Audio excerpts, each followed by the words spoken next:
Hey, Southeast Missouri sports fans. Enjoy the show and want to take it on the go? You can find every episode on Apple Podcasts, Spotify, Amazon Music, or YouTube. Tune in as they air by searching SEMO Sports Zone wherever you may be listening.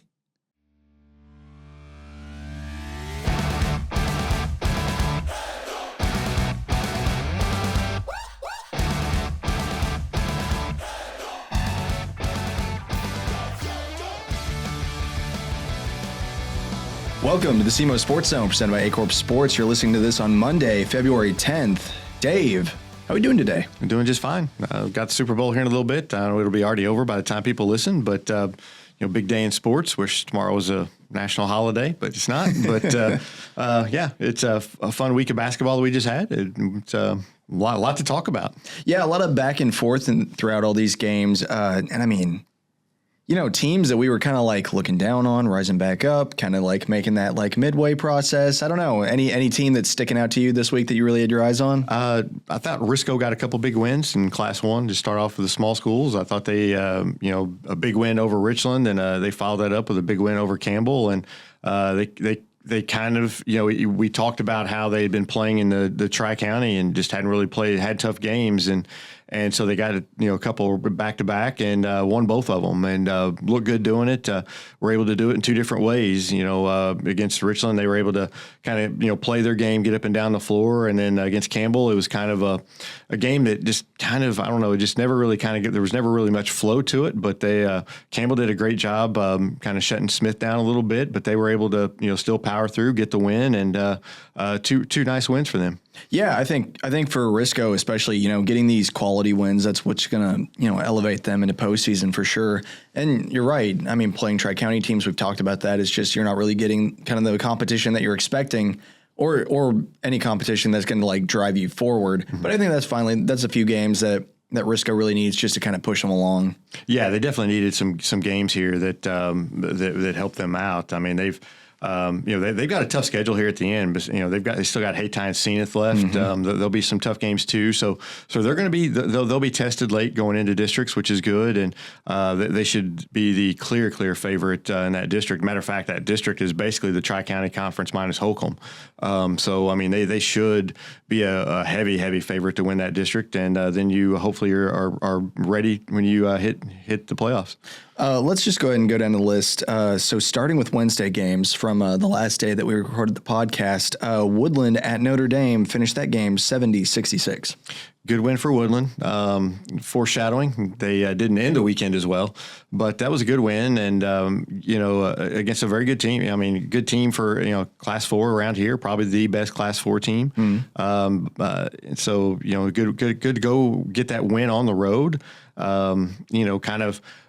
Again, they're a team that's kind of building up their schedule here late, to make this run toward districts, and they needed that. I thought they were a little soft against Puxico and in the Stoddard County Championship. I feel like these games will help toughen them up a little bit and make them a little bit better. I know that they were played without their big guy inside over the weekend, and they're going to need him. But yeah, I mean that was a good win.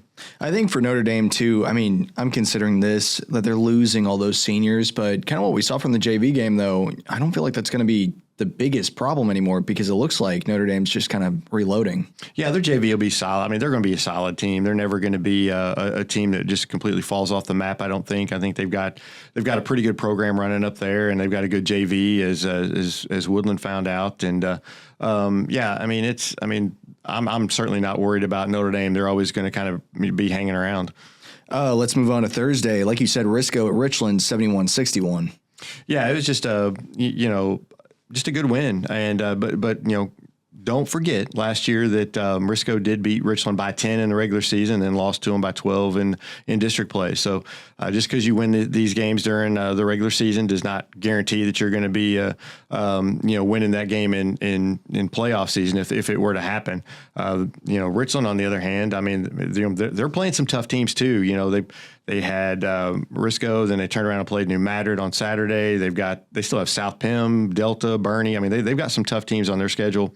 So, they've got to get some things fixed, I think. I mean, they're, again, offensively, they don't. I mean, there's just something that's just not clicking with them, and I'm not sure what it is. Yeah, I mean, it's for Richland. I mean, I feel like you want to play them on that inconsistent day, but when they bring that consistency back, I mean, we know they can play close games, so it's one of those times where it's just like, I don't know, practice for Richland when they're at their best, and then just hope that, hey, maybe you beat them by 10 again. Yeah, and I mean, that's just the thing. Richland is just keep plugging away and give yourself a chance and just try to figure it out. And like, again, I don't know what it is. It's just something seems off compared from this year to last year.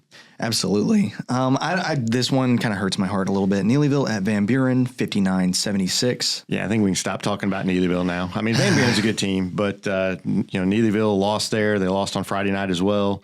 It's just. We wanted them to be the darlings of had that tough early. They lost on Tuesday night. We wanted them to be the little darlings and kind of have that tough start and then rally and have this big finish, kind of like Hoosiers. Yeah. Doesn't look like that's going to happen. They're still a good team. It's just I just don't think that they're going to be able to make a run in that district against some of those other teams. Yeah, and I mean for us, I mean that's less like we were really really tracking Neelyville as much as like making a narrative in our own heads as we looked at scores. So yeah, because again, I've not really seen them play much, just a little bit here and there. They lost to Donovan on Tuesday, I believe, is what it was. But yeah, they just. Yeah, they were like the little engine that could. Yeah.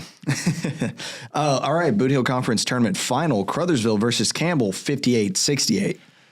I thought it was a really good game. I really did. It wasn't quite the drama that the night before, or the semifinals had with Crothersville and Hayti, and it just didn't seem to have that drama, but it was still a really good game. Campbell just couldn't hit much to start. And, Crothersville took advantage. And, I thought Crothersville defended them well for the most part, most of the game. And, were able to hit the big shots when they needed to. Campbell, came charging back. They just never had enough just to get over that hump.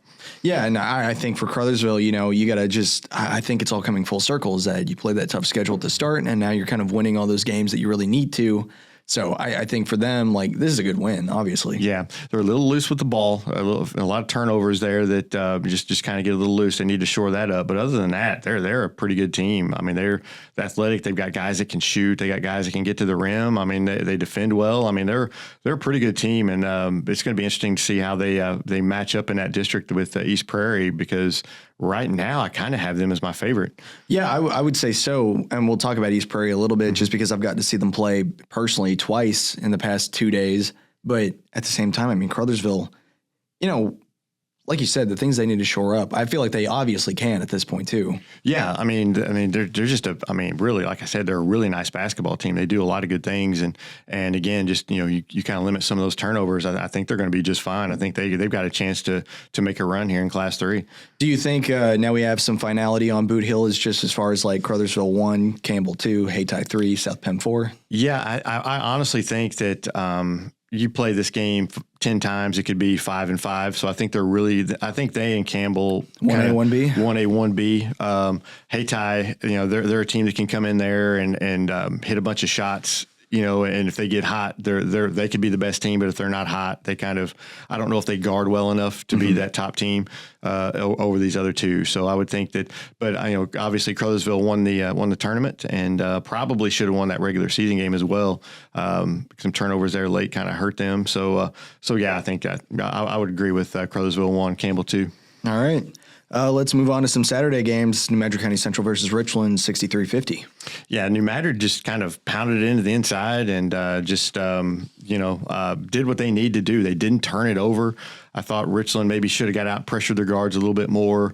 But for the most part, I thought New Madrid did exactly what New Madrid needs to do to be successful. Let's get the ball into Barvey and Cranford and Ramon Brooks and let them go to work. And, it also goes to show that SEMO Conference is pretty tough. I'm like, that's your bottom team. You know, when you start talking about these other teams, the Stoddard County Conference, New Madrid is basically the bottom of the SEMO Conference, and they're still a pretty tough team whenever they get things working. So it goes to show how tough that conference is. And Richland, again, congrats to Tucker Hughes and Eric Williams. They both got their 1,000th point in the same game.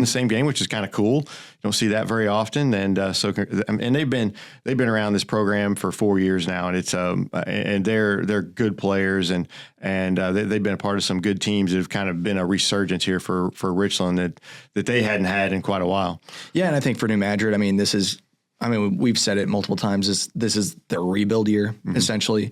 So to play this game and get a decent win out of it, that's good for them. Like you said, Brooks and Cranford just killed them in the paint. And then defensively, I thought Brooks played a really good game too. Yeah, he's really tough defensively. And kudos to that reschedule of the six-man over there in Charleston that got New Madrid this game, because I don't think it would have ended so well with Confluence. I think that Confluence would have caused them all kinds of problems. Yeah, let's talk about that game too. Confluence Prep versus Woodland, 66-64.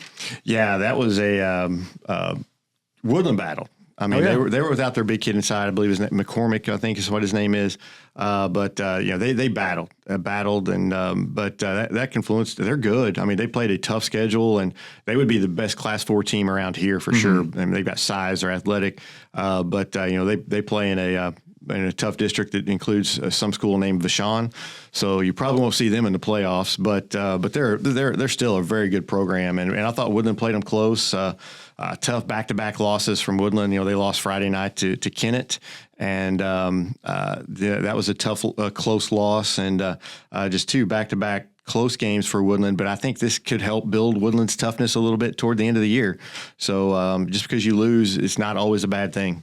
Yeah, I just realized I completely skipped over Friday. So you want to backtrack just a little bit and talk about some Friday games too? We can do whatever you want. You're captaining the ship. All right. Well, let's talk about Woodland at Kennett, because sorry to go back right after we said all the good things about this game, but I don't know what it was about this game with Woodland and Kennett, but it just seemed like Kennett just kind of was popping off. I don't know. Yeah, Dyson Watson, 25. He had a heck of a game. Frakes had a good game inside.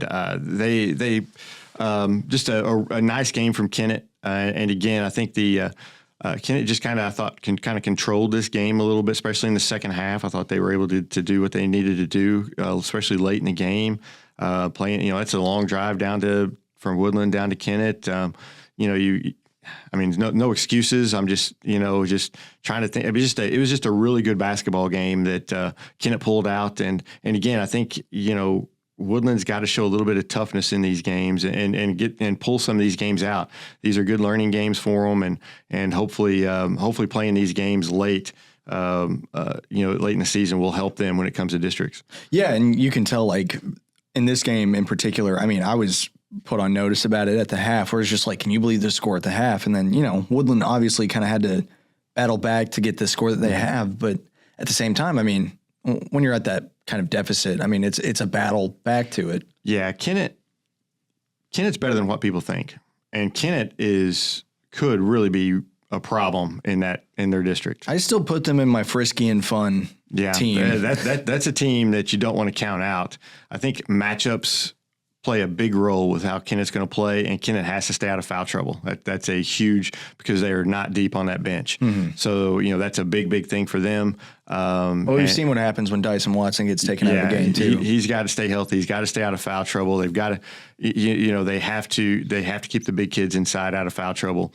And so a lot of it is matchups too. And I thought they match up well against a team like Woodland. Mm-hmm. Let's talk about Malden Green Wave getting their first win of the season. Finally. They've played some good games, but knocking off Southland, that's a good win for them. Just to get that win, I'm happy for them. Yeah, it kind of feels like what we talked about in the football season, where it's just like, let's go, you finally got your win. And Webster Groves at Jackson, 69-68 in overtime. Fantastic game. I watched this one. Just a great game. Jackson is good. This Webster Groves team, if people don't know about them, they're very good. They're probably going to be, I would think the 2 seed in the Class 5 District 2 up there with Vianney and St. Mary's and some good teams up there. That district, by the way, is loaded. But then they'll probably get that 2 seed up there for them to come down and play, Jackson to play them this close. Coldec had a monster game. Yeah, here he just keeps popping off game after game now. Yeah, I think he had 36 and was just outstanding. That's coming off his last game, which was like, what, 42? 42, yeah. He's right now they are looking to get him the ball because he can score, and Jackson's just playing well. Webster Groves has this kid named Scotty Adkison. He's a sophomore who's going to be one of the top recruits in Missouri for his class, and is going to go somewhere big. He's a heck of a player. He made the play at the very end. They got inbound the ball about 3 seconds. He drove to the bucket, and Jackson was all over him. He was still able to get it to fall for the winner. Just a great basketball game. If you get a chance, watch that one. It was just 2 very good basketball teams going at it. Awesome. All right, Scott, Mississippi final. East Prairie versus Scott City ended that game 53-65. Man, that game had some runs in it, didn't it? Yeah. I'll say this. Regardless of what the score ended up being, to watch it in person, when Connor Markham gets that look in his eye, dude's a badass. Yeah, he can play now, and you get a lot of the talk about Noah Johnson, who's a great player, and there's no doubt about that. But Connor Markham sometimes gets overlooked, and he's a heck of a player himself. And man, he basically put them on his back. They were down 17-3, and it all of a sudden became the Connor Markham show. And they got the lead, and they had the lead by 10. And then, Scott City kind of finished on that 33-11 run, and that'll do it. Yeah. Well, you could kind of tell some tempo changes happened, especially just like team morale-wise. I mean, Scott City leading 17-3, I think in the first, and it didn't change until that, that buzzer-hitting shot that Markham made, and then it kind of felt like, okay, well, East Prairie's kind of, building their confidence back and getting back into it. And then Markham got his 3rd foul, and I feel like that's where it kind of started to fall apart again. Yeah, game shifted. One thing about the Scott City team, number one, they're kind of deep. I feel like they've got multiple guys that can score, where East Prairie's kind of looking to 2 or 3 guys. I think that Scott City's got multiple guys. Obviously, Snyder's kind of stepped up, hit some huge shots for them in the second half.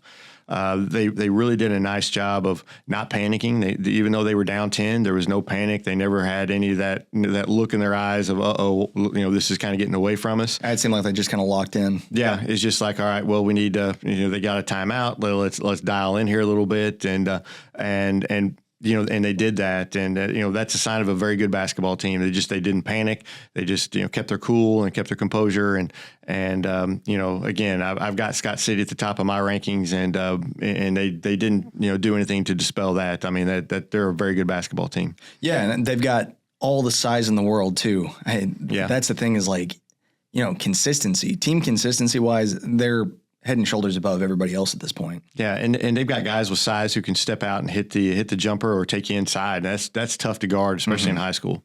All right, let's move on to Saturday games again. Like we talked about, New Madrid, Richland, Camillus Prep, Woodland, Sikeston and Charleston, 96-57. Sikeston is clicking.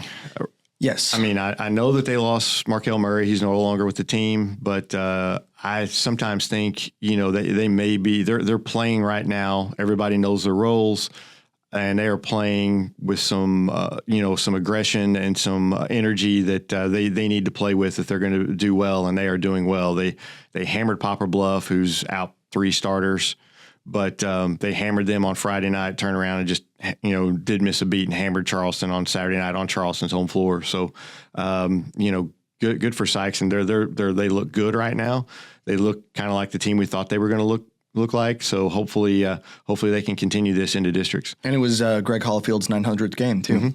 I mean, he's been around a while. Oh man, that's a while. I mean, he's won a lot of those games, won a lot more than he's lost. I think kind of just notes that I had for this game when I watched it too is just like you said, everybody was clicking. I thought Trey Sadler played a much better game than he typically plays, and I don't know if that's just because it was a rivalry or this is just Sikeston kind of coming into their own at this point. Yeah, I think Sadler is a matchup guy, and he matches up well against this Charleston team because they don't have much height, and he just towers above them. And it's comparison between 7'3" and 6'2". So you've got to get the ball into him in the post in this situation. He runs the floor well. Mm-hmm. You don't see him put up a ton of stats a lot, but especially in the point column. But whenever he gets out in the break, because he runs the floor well, and you get out in the break, and he does well there, and he likes to float. You kind of float in the baseline, and they throw some alley-oops to him, and he can look good at times, really good at times. And this is one of those games that he did.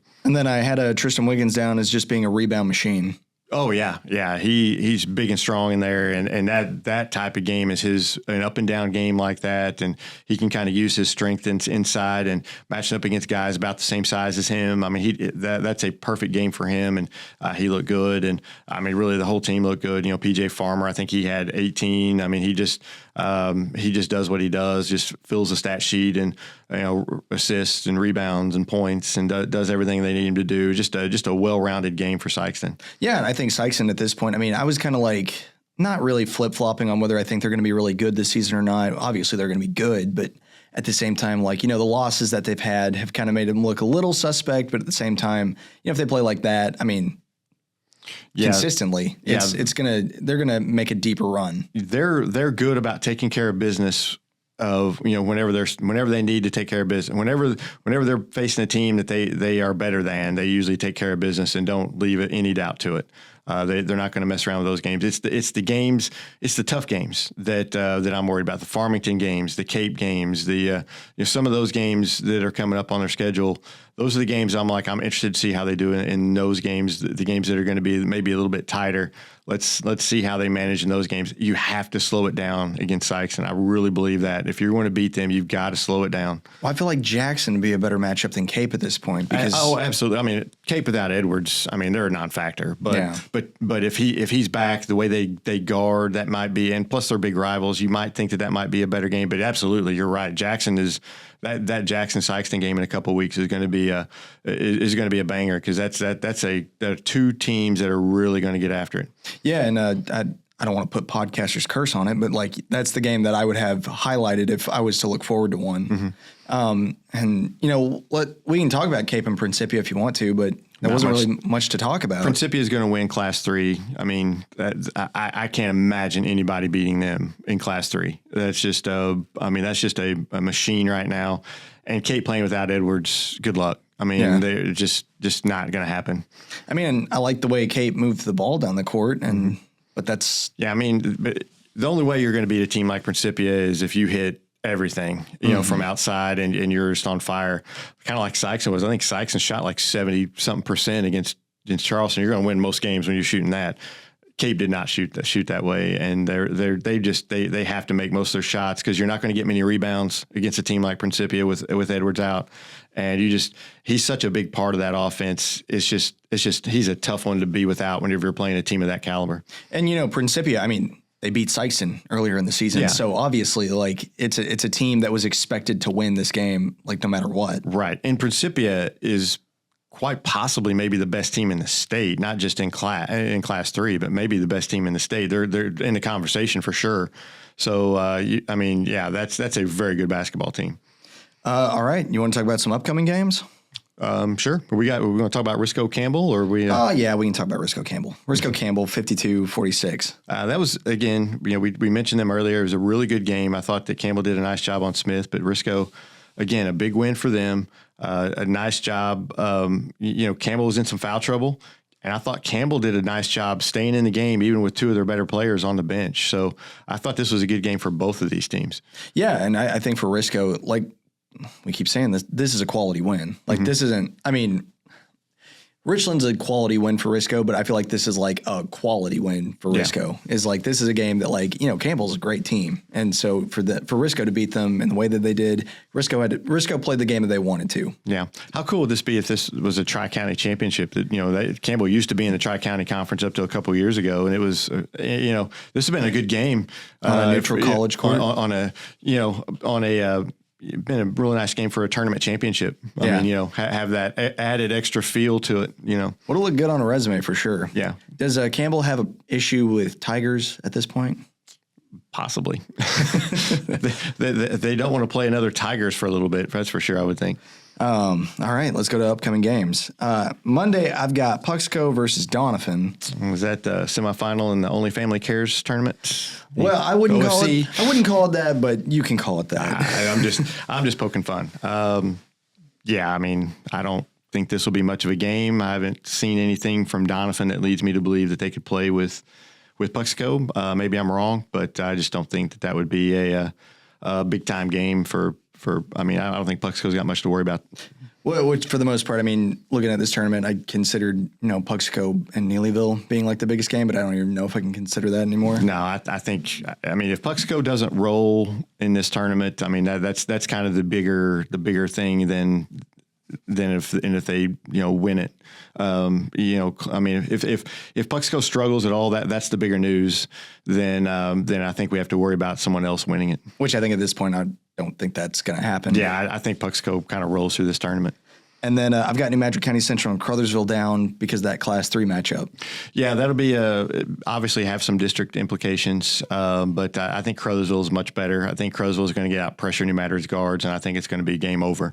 Crothersville's just so good, so quick, and New Madrid has the turnover bug in them, and I think that's going to be a big problem for them. I think Crothersville comes out from the jump and presses them, and this game could get ugly quick.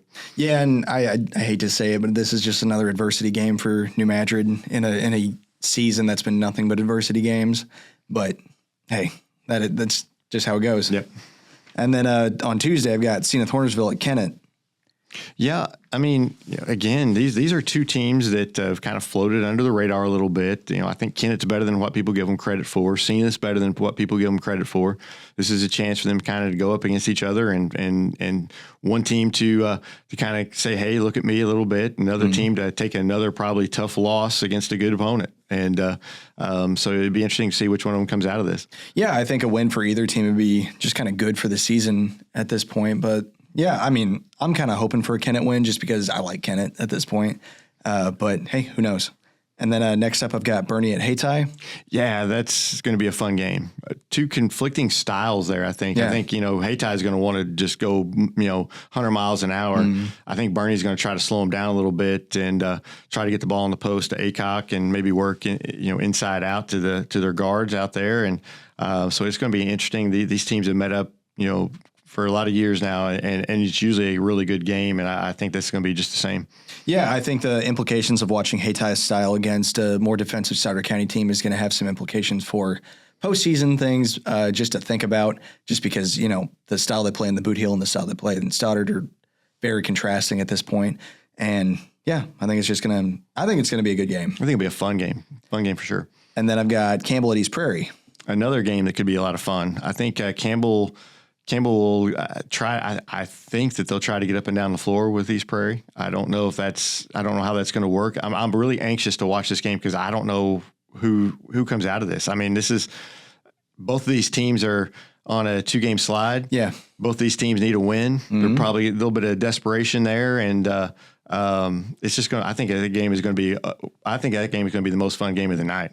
Which, I mean, I think I prefer Campbell in this game just because, they've got more of that, just like a lose a game reload.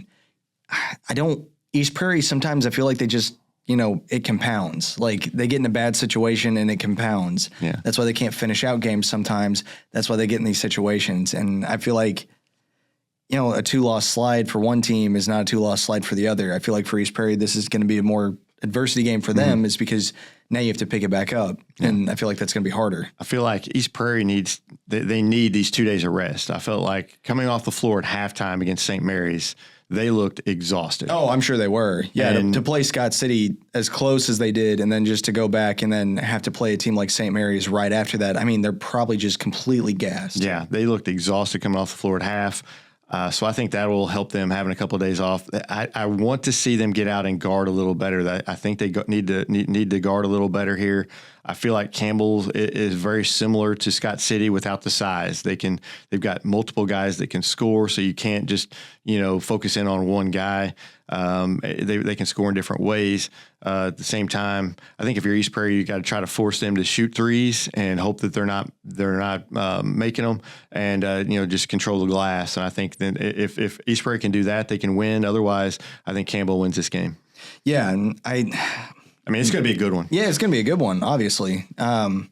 East Prairie's playmakers come to play. I mean, I've seen what happens when they're at a deficit, so yeah, I mean, who knows? Yeah, both of these teams, like I said, I think that's going to be the most fun game of the night. Last one on my list, I've got Cape Central at New Madrid. Yeah, I think if Cape has Edwards, I don't think this is much of a game. If Cape doesn't, I still think Cape is the favorite here because it's going to be closer. But it'll be a lot closer. I think that the guard play for Cape Central, Mills and Rivers and stuff, I think they're going to cause New Madrid all kinds of problems turnover-wise. So I still favor Cape, but I think it'll be a lot closer if Edwards doesn't play. Yeah, and I think, same thing as what happened against Richland is just Cranford and Brooks are going to be in the paint, trying to do what they do. Yeah, with Cape, though, Cape's going to match up a little bit better with them. They'll have Goliath in there. They'll have the other kid, I can't think of his name, in there. But, they're going to be able to match up a little bit better with New Madrid than Richland was in the paint. I would say so. I mean, we've seen how Cape guards, too. Yeah, Cape's going to get after you. Yeah. And I have a feeling that New Madrid, with their turnover woes, I think that could be a bad situation for them. Anything I'm missing, Dave?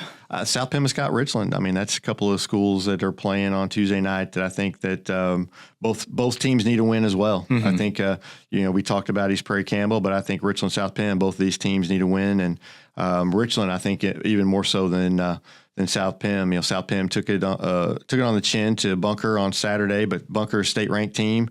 I mean, South Penn is playing a tough schedule. Yeah, I think they've got. I think they play Arkansas team, maybe Bay, Arkansas on Monday. So they may have already gotten a win there, but I think Richland here needs a win. I think Richland needs a good performance and something to kind of catapult them toward the end of this season. Yeah, because you're still going to play in postseason regardless. Yeah. And I think for Richland, I mean, that's a much easier recoup, especially knowing who their first round opponents are probably going to be than for South Penn. I mean, for South Penn, at this point, it's – I still think they're a good team. It's just I don't want to nestle them into that 4 slot when I think of Bootheel teams. But at the same time, that's where they're at. I've got them pretty solidly in that 4 spot now, and I think that the top 3 have made their case that they're definitely the top 3. And but South Penn is not a bad team. They're not a team that you can look past. And I think if Richland could get this win, that would be a great win for Richland.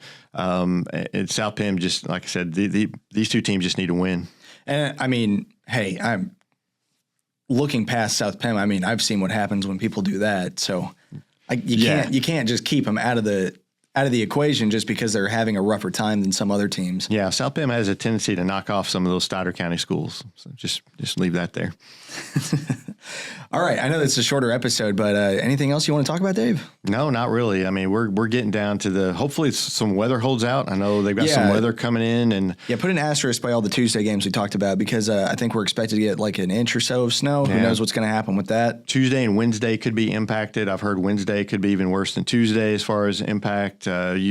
Right now, the meteorologists are throwing darts at a dartboard, just seeing what sticks, and so we have no idea what's going to happen. But hopefully, the snow stays out of this area, and we can get these games in. I know that the OFC, I believe, already kind of moved their semifinals to Monday, I believe, instead of playing them on Tuesday. So they're kind of looking ahead, and I think some other teams might as well. Yeah, and I mean, at this point, school cancellations, game cancellations, I feel like it's getting par for the course. I feel like it's springtime, and it's like you're trying to all these baseball games get rained out. You don't know till game time. You get to the game, they're not playing, and you don't know when they're rescheduled for. I feel like we're getting into that kind of stuff. And you get right now, everybody's kind of frantic. We're 2 weeks away. I mean, there's 2 more full weeks before we start playing small school districts.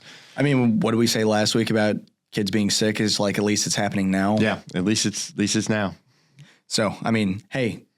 District's time. That's coming up. Yeah, and again in 2 weeks, and I can't believe it. It's already here. Yeah, you're going to start seeing some district seating meetings coming up really soon, and that's something that we can. I'm sure we'll be looking at here in some upcoming podcasts. But man, there's going to be some interesting seating of some tournaments because you're going to want those good matchups, for some of these teams.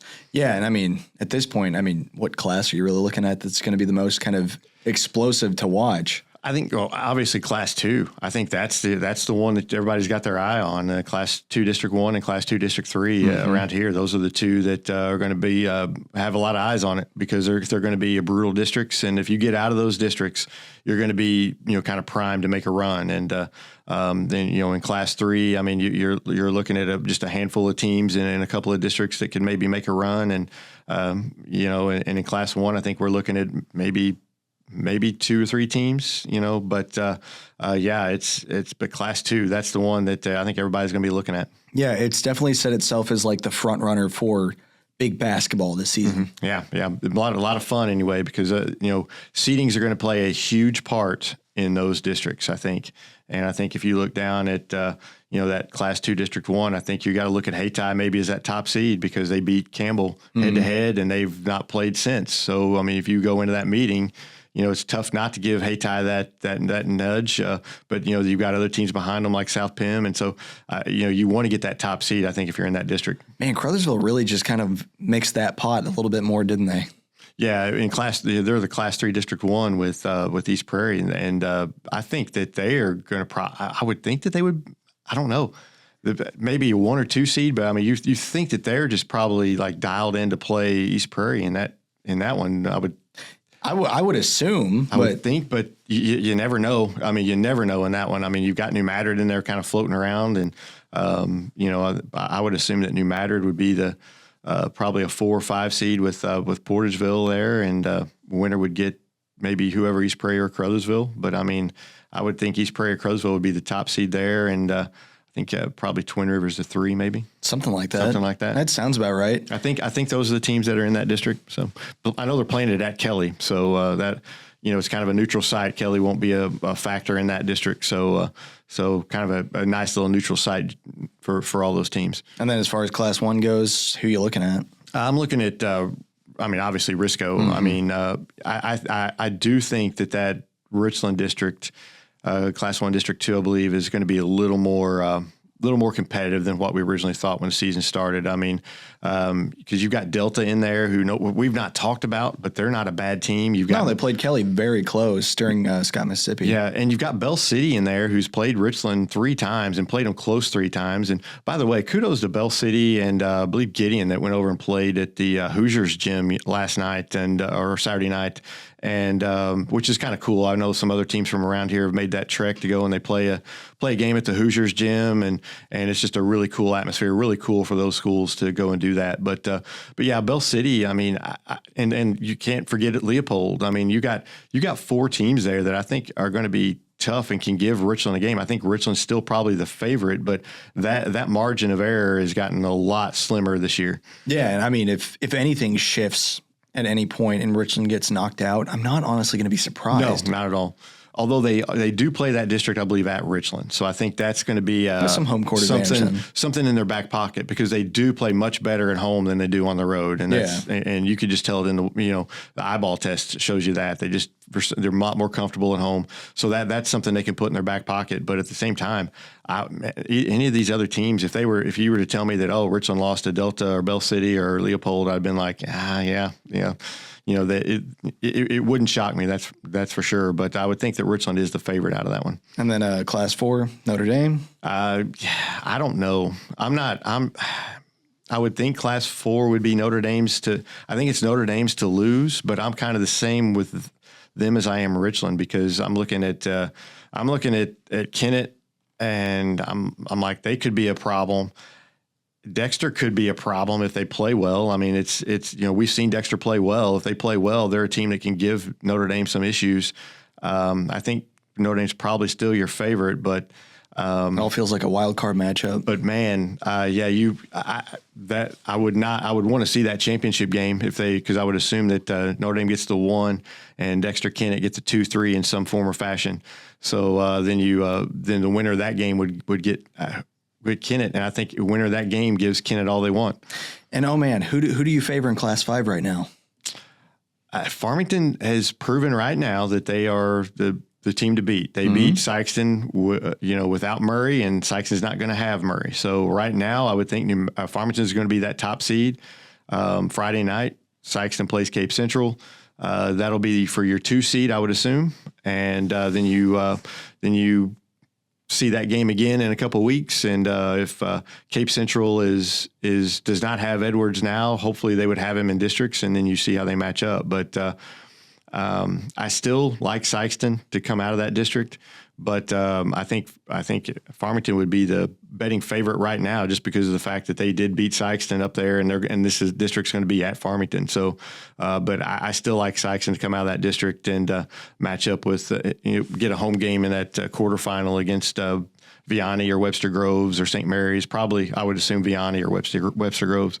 Be nice to see Sikeston play Vianney again. Yeah, it would, and Sikeston have the home floor, and I think that would be a very interesting basketball game. I think that would get a lot of eyes on it. Well, I think too. I mean, I was at that game last year, and I think it was the atmosphere that Sikeston had to play in, and I feel like they were just not ready for what that St. Louis crowd kind of brought. So to take it to the field house, I mean, I think that'd be a different game. I feel like all year Coach Heilfield has preached toughness on his team after seeing that game last year against Vianney. We've talked about it, and I think I know that he's talked toughness to this basketball team the entire year. And if they get in that game, I don't believe toughness would be a factor. I think it was last year. I don't believe it would be this year. I think that would be a nice game. I don't know if Sikeston has enough to win a state title this year. I just don't. I don't know. I think that if they can get to the Final Four, I just don't know. There's a lot of tough games they have to win on the way there to win a state title, and if they do get it, it's well earned. But man, some of these games, I would just you just got to win. First, you got to win your district tournament, and I think that's kind of what Sikeston is looking toward. And you got to get through Farmington and Cape Central, and I think everybody knows that, and that's kind of what you got to look at. And so I think that's kind of what they're working toward. Yeah, I think it's for the most of the season we've only talked about Sikeston's like kind of bigger games with outside teams, just because at this point you take care of business with the teams that you have to play like inside the area. But at the same time, I mean, we've talked about it too, is that they're always looking towards postseason at this point. And, building up that toughness, I think that's part and parcel what goes into that. Yeah, and they still have some tough games. You got Cape Central on Friday. I think Father Tolton is coming up. You've got Jackson coming up. So you've got tough games on your schedule. You got games that are going to, they're going to be tested here. Absolutely. Coming down the stretch. And that's what they need. And so and then you just see how things, fall out in that district tournament. But you would have liked to have been that top seed and avoid avoid that 2-3 game. But it looks like probably Farmington's going to get that top seed in that district. And then Class 6. I tell you what, I wrote Jackson off. You asked me at the beginning of the year, so, will Jackson have a chance in Class 6? And I said no. I do not believe they have a chance to win a state title. But looking at their district, they've got Cardinal Ritter in there. Cardinal Ritter is a very good basketball team, but that margin of error there has gotten a lot smaller because Cardinal Ritter is not as good as I thought they would be, and Jackson's better than I thought they would be. And I think Jackson's playing really well. I still think Cardinal Ritter's the favorite in that district, but I think Jackson's a team that can go in there, cause Cardinal Ritter some problems, and could possibly get a district title. But I think that will be a much more of a game than I originally anticipated when this year started. I think once I see Jackson play Sikeston, then I'm going to have kind of more thoughts, like concrete, about what I think about Jackson. I mean, I think, the games they played, quality games, but the difference between Webster Groves and Charleston both going to overtime is, I don't know. I don't want to say it's a little suspect to me, but at the same time, it makes me raise my eyebrow. Yeah, I don't put much into that. because, Sikeston, whenever they played Charleston, they played at a different level. Sure. And Charleston did not match that level on Saturday night. They just didn't hit their shots. They just did not match that level of intensity that Sikeston had. I really feel like Jackson will play them a little bit better. I think Jackson will play Sikeston a little bit better. And these games, Webster Groves is very good, very, very good basketball team. So I just. And Jackson's played Ladue. Ladue's another very good basketball team. At Ladue. Right. And Jackson is tested. And so, I will like to see them play that Sikeston game. But, you talk about a team that's definitely, tested, and that is Jackson. So just because Charleston took them to overtime, that doesn't mean anything. I think Charleston can be a very good basketball team when they're playing well. I don't think they played well against Sikeston. Sikeston got that big lead, and Charleston just kind of shut it down, and which that happens sometimes with them, sure. Especially in a big game like that. So I don't put much stock into that. That Charleston Sikeston game, I usually just kind of erase from what happens in the rest of the season, just because you just never know what you're going to get from that game. Sure. And at this point, I mean, that to me, Sykes and Jackson is the biggest matchup that we're probably going to see. Maybe Sykes and Father Tolton, but I don't know. I'm more curious how they play that Jackson game, to be honest. Father Tolton, they're not going to get up for that game. I wouldn't think the Sykeston isn't. I mean, that they lost to them last year, but they're going to get up more for this Jackson, and they're probably going to be for the SEMO Conference regular season title, and that'll be the game I think that they kind of dial in for.